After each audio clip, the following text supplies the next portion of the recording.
Okay, we're going to move on into the actual history of this section here. So we've gone through these sections that went before. We are still in documents 12 of the Joseph Smith papers, and in English that means we're going between March and July of 1843. So we're coming up to the point where Joseph Smith has about 1 year left of life. And so this part we're going to talk about a gift for Emma. We're going to talk about a very interesting thing that happens with the Potawatomi tribe, which was a contemporary tribe to this area, and a lot of battling extradition that happened. The first thing we get after Section 132, which Emma was enormously opposed to, was a deed to 68 lots of land in Nauvoo valued at $10,000. Historical introduction gives us this. Joseph Smith may have deeded this property to Emma to assure her that she and her children would have financial security even within a system of plural marriage. And this constituted about 10% of the plot of the Nauvoo city itself. So this was a very wealthy gift given. But this was kind of to her and others. And I think personally, too, it was part of like, if something was to happen to me or, whatever, if I got sued, they couldn't come after this stuff because it was in the name of my wife. I know there's a lot of people, even in our day, that do that kind of sort of thing. All right, we also get a document that will take us back to one of the earliest parts of filling in the history. This is a request for the church to add their story and history to a book called He Pas Ecclesia, which winds up giving us another telling of the first vision story, if you remember that. This is kind of like, it was trying to gain an understanding of like all of the American religions. This is going back a ways, but this is where that comes from. This is how far into the history we are. After this, we get the first public discourse about eternal marriage, which is given in the Grove in Nauvoo. It does not seem to be about plural marriage, but states that eternal marriage in the temple is a function of salvation. And this is something that unless I'm mistaken, is basically talked about at almost every general conference of the church now. Okay, so we're going to skip a bunch of stuff again. This time we're speaking mostly to things like upcoming elections, people reporting on their experiences in the mission field. There is an attorney asking that his fees be paid. Some things never change. And then we get the death of Elias Higbee, who was a very prominent member of the church. He is now buried in the Nauvoo Cemetery. This consisted mostly of speaking to the power of the sealings, and that they would receive be receiving in the Nauvoo temple, and how it takes away the victories of death in a way. So, um, big discourse on, why, we don't have to fear death as much as we used to, because at one point we will be together again. I will pause here on a very interesting letter that we get from somebody by the name of Pai Kauchabe and other Potawatomi tribe leaders, written to Joseph Smith. So this is in the handwriting of somebody by the name of Jonathan Dunham, who was their interpreter. And a lot of these agents were actually from the U.S. government. So they were agents from the U.S. to these tribes. And their main question in this letter was whether or not they needed to cede more land to the United States government or not. So the historical introduction to this document gives us this. It is also possible that, having heard rumors that Joseph Smith received revelation from God, the Potawatomi were seeking spiritual answers for their difficulties. During the April meeting, Pai Kauchabe said, according to the interpreter, that identified white men told him that Joseph Smith could talk to the Great Spirit, and he wanted him, who is Joseph Smith, to advise them on what to do. Now, at the beginning of this letter, you might notice that it says Father. They actually address Joseph Smith as Father. And why are they doing that? Well, we get this from the historical introduction. The letter's request that Joseph Smith become their new father almost certainly referred to a request for him to become their new federally appointed Indian agent. But a very interesting sort of like, we will follow you. Like, you're going to be our leader. You're going to be a father to us. Very interesting. So there was some time passing that some things kind of happened in between here. And then we get a written response from Joseph Smith after they spend some time together in Nauvoo. And there's images of them there's paintings where apparently Joseph Smith, because they were guests, whenever he would preach in the Grove, he would have them sit on the stand with him in the middle of the Grove. So they were sort of put in a place of honor, which is kind of fun. So even after all that, they spend some time together. We get a written letter. The language is very cautious. admonishing them to work with the United States government on lands, and that Joseph would love to be their agent, but he must be properly appointed by the federal government. He signs it, your father. He doesn't sign it as Joseph Smith, which is very interesting. The lesser also included a map of land to show the proper boundaries of where everything was, and then he also gave them a copy of Facsimile 2 from the Book of Abraham. So this is the hypoglyph. This is the one that, or the hypocephaloglyph or something. Anyway, it's the circular one that went behind the head of the mummies that were there. Anyway, we do have some paintings at this meeting as well as something that is published in Documents Volume 3. So I'll show you this picture. This is showing Ansaki. This is the sulk in the act of praying. And this was in the documents of the Joseph Smith papers. So forgive me if this is not one of the Potawatomi people, but it could be a depiction of that or their best estimate of it, perhaps. But this is what we have, and I just wanted to show that to you as well, just kind of give you a sense of what members of the tribe could have looked like. So anyway, very interesting interaction between the two. And something that I love is one of the footnotes said that there were gifts to be exchanged between the two. And apparently the tribal leaders of the Potawatomi were like, no, you don't get to ask them for anything because they were driven out of their lands by the United States government just like we were. Now, I had never thought of it that way before. I had never thought of it that the Latter-day Saints and the Native Americans had that in common, that we kept being pushed out of lands that we were promised were ours and that we had the proper paperwork for and all that stuff. So a very interesting relationship between the two groups, that they would have that in common, to the point where apparently their leaders were like, no, we don't ask for things unless they're given freely because they've gone through just as much as we have, and they may not have much to give. So I thought that was just a very interesting relationship between the two, as I said before. All right. Skipping right along, we get a letter to Thomas Ford on the 21st of August that Willard Richards wrote on Joseph's behalf, letting Governor Ford know that Missourians had made an incursion or might make an incursion in Illinois, as well as some papers once again tried to avoid an extradition in any arrest attempts against Joseph Smith. We get a discourse that discussed not just 2, but 3 orders of the priesthood. So we get this from the historical introduction. Joseph Smith taught that there were 3 orders of priesthood in a hierarchy of power: the Levitical or Aaronic, the Abrahamic or patriarchal, and the Melchizedek, which culminated in a fullness of the priesthood. This teaching expanded the Latter-day Saints' understanding of priesthood authority from the simpler dichotomy of Aaronic and Melchizedek priesthood he had taught previously. So there's that additional Abrahamic that's in there. And I believe, again, this is sort of going back to my personal opinion about Elias in the Kirtland Temple, that this has a lot more to do with like the sealing of families together, rather than just the administration of the gospel to each other. But this is the thing that seals the families together and the children to their fathers. So my opinion, amateur historian. Moving on. We also get this nugget at the end of 2 of the discourse notes. It says this: Joseph also said that the Holy Ghost is now in a state of probation, which if he should perform in righteousness, he may pass through the same on a similar course of things that the Son has. Interesting. So the Holy Ghost, being a person in spirit form, is kind of going through a little test of his own. And if he, if they fulfill a calling, then they move on to the next step. So kind of an interesting idea. Anyway, we get an interview published in the Gazette and Virginia Advertiser, which is kind of a crappy name for a paper if you ask me, that describes Joseph Smith as a dupe. He's low of wit, laughs too much at his own jokes, and also said that Nauvoo was very vain and unhappy and a not very nice place. So wherever that guy was seemed to have a kind of a preconceived notion of Nauvoo and everything else. Moving on to September of 1843, we eventually get a letter from Francis Higbee stating that he was innocent of conspiring with Sidney Rigdon to deliver Joseph Smith and others to the Missouri mob. So this is, again, like John C. Bennett and Sidney Rigdon were conspiring to do that.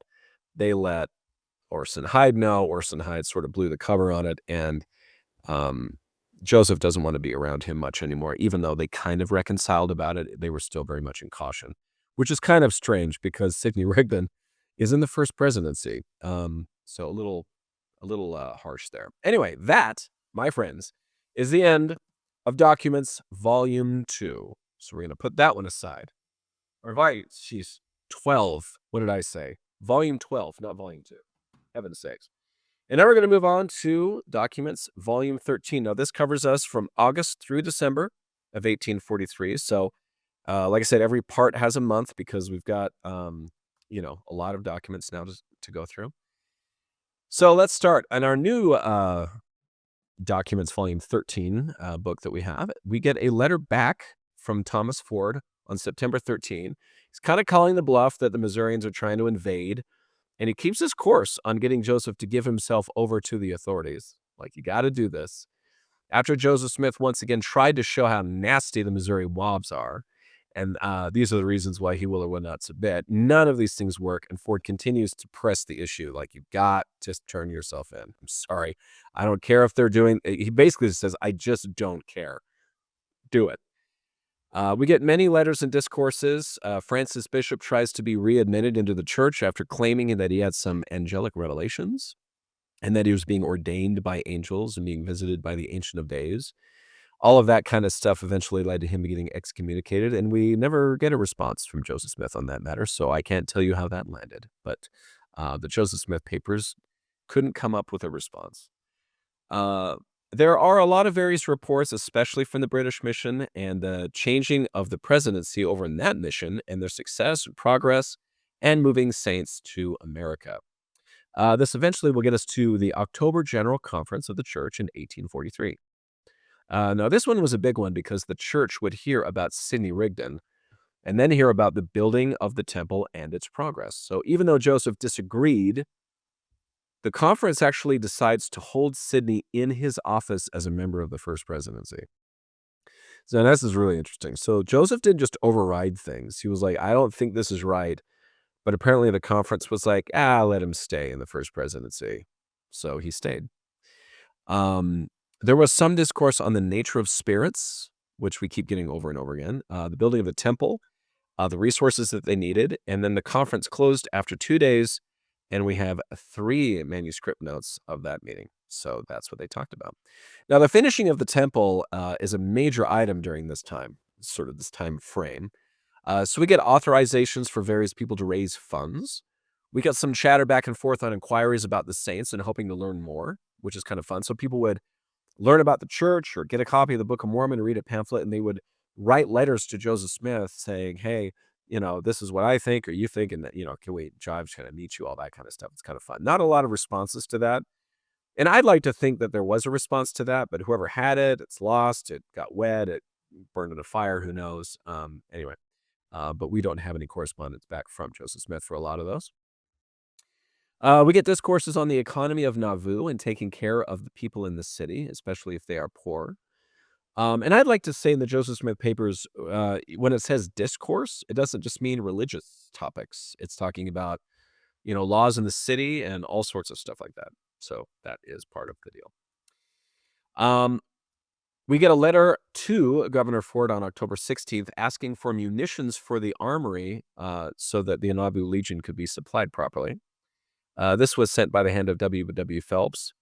And there's no proof that they ever got what they asked for on this one, which is kind of interesting that even though he's like, you got to turn yourself over, but at the same time, you're the lieutenant general of the Nauvoo Legion and a mayor, so you can't ask me for stuff. So, what a weird relationship that must have been. But anyway, that's, that they went back and forth, but apparently they never got to go shopping in the armory. We get a letter on October 24th from John Arlington Bennett, not related to John C. Bennett, who's being a little bit of a jerk right now, who was from upstate New York and was a relatively recent convert. Now, John C. had introduced the two together, but now that he was sort of out of the picture, Joseph and John Arlington got to speak together directly. There's much to get through, but apparently John Arlington got a wax seal engraved of Joseph Smith, and he used it to mail the letter, which is kind of fun. So this is what it looks like. He basically said, this is a private seal, and this is the kind of, I don't know, this is what I sealed your letter with, and you can see the residue from that, and a little piece of a broken version of that here. And in response to this, when Joseph saw that, he says this: "As the private seal you mention, if sent to me, I shall receive it with gratitude of a servant of God and pray that the donor may receive a reward in the resurrection of the just." Okay, so apparently I don't have any money to give you, but I'm sure you'll be great in the next life. So I thought that was kind of fun. There's a lot of letters with no known responses. There was a lot of mission reports. There's land deals. There's land sale offers and so forth. And then we get another letter, this time from Boston, to have John E. Page stick around much longer because he was such a great guy. This happened in Philadelphia, if you remember. He has some real charm. And yet again, another congregation doesn't want him to leave. And this will actually lead us to an unpublished revelation, which I'll get to in due time, which is kind of fun. But John E. Page, you're the man, and people love you. We get more letters, more land deals, but one letter, which is actually held at Clemson University, sent to John C. Calhoun on the 4th of November, 1843, is interesting because he is somebody who is running for president. And it seems that Willard Richards wrote a series of these letters to Henry Clay, John C. Calhoun, as we said, Lewis Cass, Richard M. Johnson, and Martin Van Buren, trying to find out what their policies will be about the Mormons if they were to be elected president of the United States. And obviously, they wanted to know who would be kind of favorable to them. So I'm not really sure why Marty got a card. Martin Van Buren was kind of a dope, and Joseph didn't like him, but I guess he was still like, how are you going to treat the Latter-day Saints? Anyway, he's already kind of mentioned what that was. So I'm not really sure why he got one, but whatever. Anyway, one of my favorites from this section is so funny to me. This is a poem written by W. Phelps, and he's asking Joseph Smith for a land deed for his wife. So W. Phelps is like, can I get some land for my wife? And rather than do that, I will explain it to you through song, basically, in this poem. So I'm going to read this poem to you, so I think it's funny. The goodly city of Nauvoo, November 7th, and that will do. President Smith, how do you do? From me this line will speak with you, health, peace, and grace, and all things too, be unto thee till life is through. A blight over me has shadowed you, but still my soul to you is true. I ask no wealth of old or new, but come what will, I'll make it do. I cannot live as others do, and be a half a man with you. I am a man as men can view, and God will let me die, or do. You bless the 12 with things anew, so bless my wife with something too. 12 years she's waded through the sea of woe without ado, and still remains the same and true. Deed her a lot, and that will do. William Clayton knows the one in view. May God your path with honor strew, is William's poetry to you. Unquote. I should have thought of that when I bought my house. Maybe if I wrote a poem, things would have gone easier. I don't know. But there you go. Somebody wrote a poem and said, please give my wife some land in Nauvoo.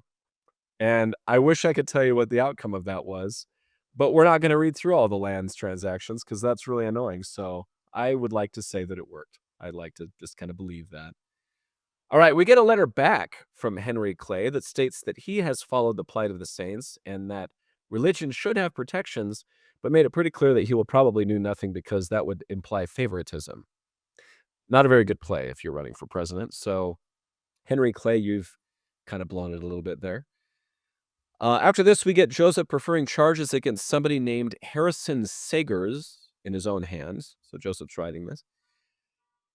This goes to William Marks, and it says, Nauvoo City, November 21st, 1843. Brother Marks, dear sir, I hereby prefer the following charges against Elder Harrison Sagers, namely, first, for trying to seduce a young girl living at his house by the name of Phoebe Madison. Second, for using my name in a blasphemous manner by saying that I tolerated such things, and which thing her is guilty of lying, etc., etc. Joseph Smith. Again, I apologize for the grammar there, but you don't do that sort of thing. However, the next thing we get on the 25th of November, 1843, is an unpublished revelation. This is Willard Richards' handwriting, and it is a leaf of paper that's stored up at the Church History Library, and I will read it because we read unpublished revelations. And then forgive me, I'm just going to read it the way it is. Let my servant John E. Page take his departure speedily from the city of Boston and go directly to the city of Washington, and there labor diligently in proclaiming my gospel to the inhabitants thereof. And if he is humble and faithful, lo, I will be with him, and will give him the hearts of the people, that he may do them good, and build up a church unto my name in that city. And this is likely a response to the letter asking Elder Page to stay in Boston because he's such a swell guy. So there is another unpublished revelation. Okay, after this, when you know it, we get some remarks. It's just called remarks in the Joseph Smith papers on should adultery be allowed in the church, since a few people were saying that Joseph Smith was all right with him doing it. And then after that, they're sent to church court and excommunicated. So here are the remarks, and they say this. President Joseph Smith made an address upon the subject which was highly interesting, and its tendency was to do away with every evil and practice virtue and holiness before the Lord, that the church had not received any license from him to commit adultery, fornication, or any such thing, but to the contrary, if any man commit adultery, he could not receive the celestial kingdom of God, even if he was saved in any kingdom. It could not be the celestial kingdom. He said he thought the many examples that had been manifest, John C. Bennett and others, was sufficient to show the fallacy of such a course of conduct. He condemned the principle in 2 and warned those present against going into those evils, for they would surely bring a curse upon their heads. Now that seems pretty clear to me. I guess we don't do that sort of thing in the church. After this, we get the minutes of a meeting on the 29th of October, 1843, to organize an effort to seek redress for more wrongs against the church to the United States government, and an appeal to a group called the Green Mountain Boys. Now, this was a Vermont militia that was a Vermont militia that was active from 1764, so this is pre-Revolutionary War, all the way through to 1814, which means I assume they would have fought in the war in 1812.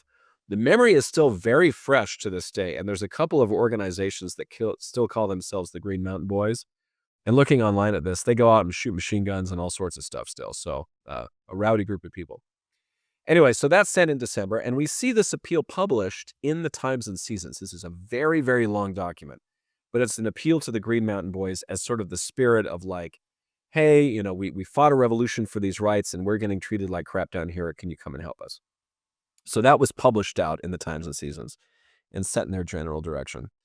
The appeal was a hope that other states maybe would come to their aid and appeal to their patriotic roots. The message was received, and a lot of sarcasm and contempt came from it. So they get it from all over, not just from official government officers, but the other states were just like, yeah, they were just very contemptuous about it, really sarcastic about their plight. I guess that's the way you handle it, I guess. Moving on, we get a response from presidential candidate John C. Calhoun, who had a very modern hairstyle, I might add. Look at that guy. Looking good. Anyway, he remembers talking to Joseph about this while he was in Washington, and that the federal government doesn't have jurisdiction over this sort of thing. So that's strike 2. The letter states thusly, Sir, you ask me what would be my rule of action relative to the Mormons or Latter-day Saints, should I be elected president, to which I answer that if I should be elected, I would strive to administer the government according to the Constitution and the laws of the Union, and that as they make no distinction between citizens of different religious creeds, I would make none. As far as it depends on the executive department, all should have the full benefit of both, and none should be exempt from their operation. But as you refer to the case of Missouri, candor compels me to repeat what I said to you at Washington, that according to my views, the case does not come within the jurisdiction of the federal government, which is one of limited and specific powers. With respect, I am, etc., J.C. Calhoun. I think I'm gonna write my letters like that from now on. With respect, etc., Amateur historian. Anyway, now we get into something that really occupies the minds and the actions of the Latter-day Saints for a while, and it is the kidnapping of 2 people, Philander and Daniel Avery. So we start this little journey with an affidavit stating that these two people were abducted. They were accused of stealing horses from Clark County, Missouri. So a mob kidnaps them in an illegal attempt to take care of this illegal claim. We get this letter, which is part of a packet to the governor, Governor Ford, I should say, of Illinois. Joseph then gives a mayor's order to Henry Sherwood to get the Nauvoo Legion ready for action if other kidnappings occurred or if an attack happened. And then we get an official requisition following on paper for this action. Then a military order is written to Wilson Law to keep the peace. Then we get an emergency session of the Nauvoo officers with Joseph Smith presiding to publish their intent to fight against any forcible taking of people, especially Joseph Smith, out of Nauvoo. They also resolved to build a dam on the Mississippi River for riverboats. Seems like kind of an odd time to bring that up. But anyway, that's what they did. Anyway, they published this new ordinance to the city and let people know that it is a full crime to be coming after people in Nauvoo and laid out the punishments affixed to that. Wilson Law writes an acknowledgement of his orders to stand ready, and we get a pay order from the city treasury to pay for this protection from the Legion. So this is the salaries of the soldiers. And all this happens over a 2-day period, December 8th and 9th. We do also get a discourse about the Avery kidnappings that was made public when they were what they were doing, and that they would appeal to the governor yet again. So as you can see, like, there's a part of me that wonders if they were waiting for something like this so that they could like rally around and say, all right, this is why Joseph Smith can't be extradited or something. That's my opinion. But they definitely did all the things legally in every way, and there's documents flying everywhere, and yeah, all that stuff. So this little documentary event ends with a letter from Lewis Cass, who is another guy running for president. And he looks very either pleased with himself or just angry all the time in this picture. But I'll let you decide that. Anyway, he responds back to their letters of intent for the Mormon people, and his posture was that he really didn't know what was going on with the Mormon conflicts, and that he may or may not do something about it once he's president. So that's pretty lame. But that picture is also pretty lame. So we have that. We get this letter from Joseph Smith to his uncle John Smith, who was the president of the Macedonia stake in Illinois. And it says this. I really love this. President John Smith, your petition of a special conference of last November has been received, duly considered, and is granted. You have my best wishes in your behalf, as well as my prayers, that you may fill so honorable and exalted a station with the dignity, sobriety, and grace which has hitherto characterized your conduct and communion with men. As a man of God, respectfully yours, Joseph Smith. This is the same John Smith that actually becomes the patriarch to the entire church after Hiram Smith is murdered. So John Smith is Joseph Smith Sr.'s brother, basically. It's his uncle. So it's kind of fun. And apparently after he came to Nauvoo and sort of received all of this, Joseph also kind of went halfway back with him on his way back. And I'm sure it was just kind of a family thing. It's kind of fun. All right. Thomas Ford fires back with a letter to Joseph telling him to rely on the goodness of the judicial system and notwithstanding all the kidnapping charges, that, it's going to be okay. It's going to be all right. The judges and the juries, it's all going to be okay. And of course, we know that a little after that, like once he does hand himself over to Missouri, they shoot him as soon as they possibly can. So yeah, Thomas Ford, you are gravely mistaken or just stupid enough to believe in that crap. But anyway, we skip a few city ordinances and such, and then we get a memorial to the United States Senate and the House of Representatives on very nice paper and handwriting. This is signed by the apostles, the presidency, Joseph Smith, of course, and postmarked to Washington, D.C. This is from this document that you're looking at is actually from the National Archives. So this is held by the United States government. John Frierson helps to write yet another petition, which is signed by the largest number of saints to date. And all of it was on this very fancy handwriting and paper. It's basically 18 pages long, so we're not going to read that one. But yeah, that is sent off to Congress, which is cool. Now we're back to the Avery kidnapping. We get a complaint against Robert D. Foster for having a hand in the kidnapping and disturbing the peace. Aaron Johnson petitions to have a detachment of 100 men, which is granted on the same piece of paper as a military order. And then we get a very touching letter from Martha Campbell speaking about Josiah Stoll. You remember that guy? He was one of the very early supporters of Joseph Smith. He offered his home as a shelter and a hiding place for the gold plates, and his health was starting to decline here in 1843. And he felt some guilt about not joining the saints in Ohio and Missouri and Illinois. And he kind of wanted to know his standing before Joseph Smith. He was a baptized member of the church, and he did actually pass away about 5 months later, just a number of weeks actually before Joseph Smith was murdered. So a little reminder of people like Josiah Stoll, who is one of the reasons why the church ever survived in the first place, quite frankly, and Joseph Smith himself. So it's kind of interesting.